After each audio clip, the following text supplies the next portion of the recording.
Di tengah memanasnya polemik dengan Giorgio Antonio yang terus menjadi perhatian publik, Ruben Onsu kembali menjadi sorotan setelah membalas komentar pedas seorang netizen yang budiman.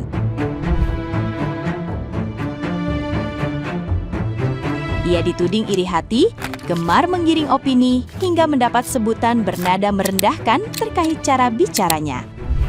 Namun, mantan suami Sarwendah itu memilih menghadapi cibiran tersebut secara terbuka melalui media sosial pribadinya baru-baru ini.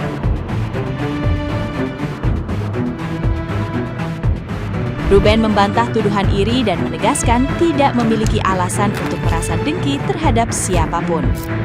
Ia juga menyindir pihak yang dinilai kerap melontarkan sindiran namun merasa menjadi korban.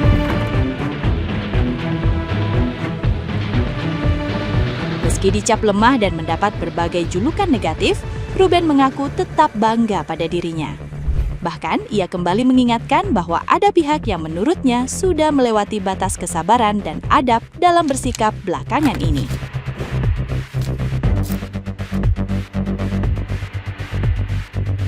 Nah, gimana nih menurut netizen yang terhormat? Silahkan berkomentar ya. Kalau seorang CEO malu guys. Yang ada dia akan mengcover itu semua anak-anaknya. Gak usah kamu minta lagi sama mantan kamu, saya akan cover semua kebutuhan kamu. Nah itu baru CEO. Coba contoh itu ya, Maya sama Iwan, CEO sejati tuh. Bahkan anak-anaknya juga dimodalin tuh. Ada dia minta sama mantannya, nggak ada. Itu semua di cover sama seorang CEO. Itu baru real CEO, bukan CEO-an. Ya, ini CEO apa? Punya 2000 toko apa itu? Kita belajar jadi manusia dari postingan satu ini. Pasti semua udah tahu ya bahwa Ruben Onsu sedang memposting ulang video dari Gio.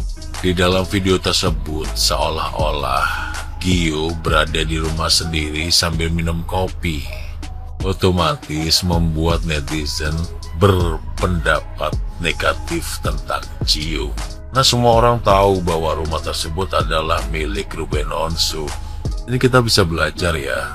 Jika memang bukan barang kita, jangan pernah mengakui barang tersebut adalah milik kita sendiri.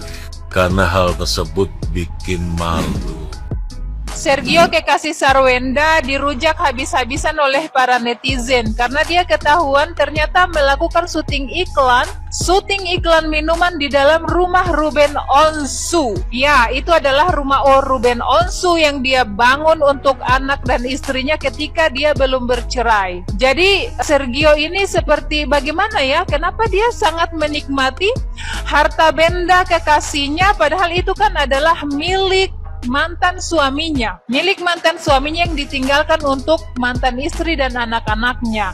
Kalau mungkin seandainya SW ini membeli rumah atau membangun rumah setelah perceraian, itu sah-sah saja kalau kekasih baru atau pasangan baru ikut masuk ke situ dan ikut menikmati. Itu kan didapat setelah perceraian ya.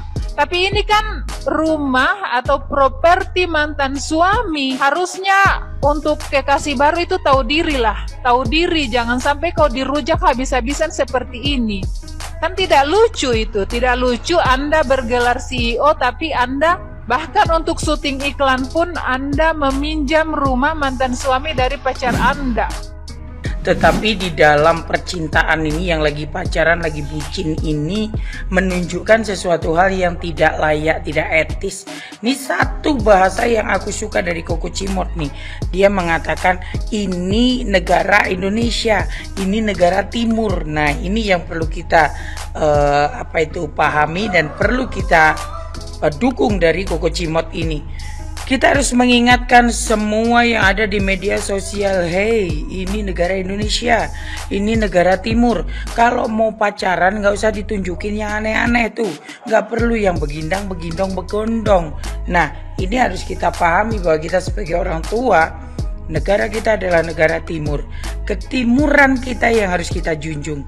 Media sosial sebagai perantara kita gunakan untuk hal-hal penting saja. Janganlah mengumbar aurat, janganlah mengumbar suatu mohon maaf ya, touching yang menakutkan. Apalagi ini yang pacaran nih para janda nih ya. Karena merasa jadi janda dan jadi berpengalaman, akhirnya ada gerakan-gerakan yang membuat orang insecure, membuat orang menjadi shock. Ih, kok gitu sih? Nah, seperti itu. Contoh yang diperlihatkan oleh Sarwenda dengan pacar CEO-nya, di mana gerakan tempel-tempel dada, terus kemudian gerakan yang seolah-olah mengundang birahi. Janganlah ya. Indonesia adalah negara timur, bukan negara bebas. Nah, ini saya berharap para pemain media sosial, netizen ini ayo bareng-bareng kita perbaiki citra negara kita. Negara kita adalah negara penuh adat. Negara kita adalah negara Indonesia yang memiliki namanya sebutan julukan ketimuran. Adat ketimuran Indonesia harus dipegang dengan keras dan kuat. Iya lek pacaran jangan aneh yo. Siapapun. Ini untuk siapapun ya. Kalau pacaran yo sak ndanda iki ora usah mok tunjukne publik daripada kowe engko kena cancel kultur. Nah, repot apalagi artis-artis. Ya, artis-artis ditonton orang banyak netizennya, banyak pengikutnya. Engko kena kultur shock. Engko lek dijauhi dari netizenmu ya. Salam cinta damai dari Kediri dan salam waras bagi orang tua yang bermain media sosial untuk menjaga medsos untuk tetap menjadi baik dan aman untuk jadi tontonan anak-anak. Allah itu nggak pernah salah orang kalau mau kasih nikmat, kalau mau kasih titipan harta nggak pernah salah orang, ya. Apalagi orang-orang seperti Ruben Onsu, yang ya kalau menurut Onyo tuh ya, yang dari dulu tuh mau dijatuhkan sama orang-orang terdekat, ya kan. Dari dulu juga mau dimanipulasi sama orang-orang terdekat, ya. Dari dulu juga dianiaya sama orang-orang terdekat. Tuh dari hasilnya tuh sudah punya rumah baru. Nah, yang rumah mau disita bank. Aduh, belagu sih jadi orang. Sudah miskin, kere, belagu lagi ya kan. Itulah, Allah itu nggak pernah salah kasih nikmat ke orang-orang tuh ya. Tapi nikmat yang betul-betul nikmat loh ya. Nikmat yang dimana mereka mendapatkan nikmat terus disyukuri, beribadahnya tepat waktu, jalan terus, tuh nikmat yang sebenarnya. Ya ada orang-orang yang dikasih nikmat seperti si Ono, nggak pernah bersyukur gitu kan, hahaha aja atas hartanya orang. Sebentar aja itu nikmat tuh, itu bukan nikmat ya, itu bukan nikmat yang sesungguhnya, istidraj namanya. Ya kan. Jadi tuh kalian itu ya pihak kubu-kubu sana itu nggak usah cangcingcong lagi, itu nggak usah ya, karena kita itu di mata Allah itu sama aja pendosa semuanya ya. Tinggal amal ibadah itu yang menentukan kita tuh, itu yang membedakan kita ya. Si Ruben tuh ya, semenjak dia berpisah atau bercerai gitu ya, atau bercerai gitu, dia itu auranya tuh semakin keluar, bercahaya ya kan. Dulu itu biar bagaimanapun stylenya dia kayak nggak tahu, gelap aja auranya. Apa akibat kawi? Iya kan, terus sakit-sakitan pula dia ya kan. Aduh. Terus kalian nih netizen atau bajer-bajernya mereka, kenapa pula kalian serang aku? Siapa kalian gitu?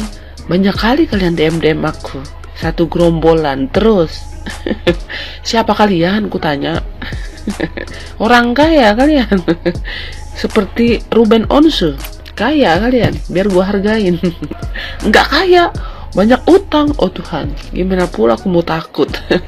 Sekarang ini kita takut sama orang yang banyak uang, karena uang itu berkuasa. Contohnya Ruben Onsu, ketakutan si Endah sampai sakit, sampai ibu-ibunya sakit. Takut apa? Ya takut uang gak ngalir, takut itu dia diusir dari rumah yang diaku-aku oleh si baju batik. Tempat cari nafkah si baju batik. Ya kan, tempat leha-leha si baju batik gitu loh, ya kan.